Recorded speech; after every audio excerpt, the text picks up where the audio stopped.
if you have a facility that's 50% occupied and one unit type that's 100% occupied, then you just got a unit mix problem. But if you're, it's usually going to be around the mid 80s to the low 90s that you start to see certain unit types go vacant, and that is when you want to start manage that is the prime time for ECRI if you're not already running it. But I would say stabilized occupancy in the storage world is high 80s, low 90s.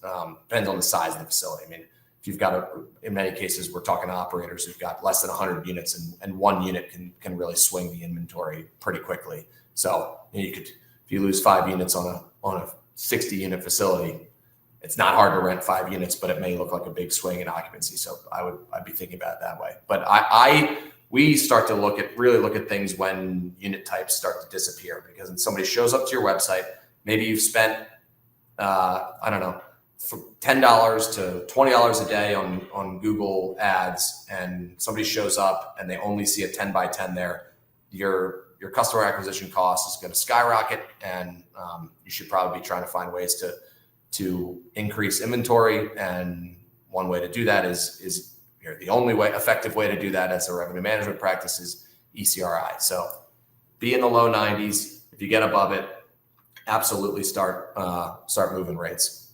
Yeah, avoid the race to the bottom. You can see it. If you if you freak out and move all your rates down 20%, and you have active managers in the market, they're going to follow you, unless they're full, in which case, you probably, if they don't follow you, then move your rates back up, because you're probably not selling units for another reason. But you don't want to incite a price war. So what I would do is, if you're going to drop rates, I would do it strategically and do it in a way that sort of masks your strategy. So maybe take 1 or 2 unit types and significantly drop them for 2 weeks while maintaining rates that are higher than your competitors across a couple of other unit types, and focus on the ones that are the lowest, that have the highest vacancy rates.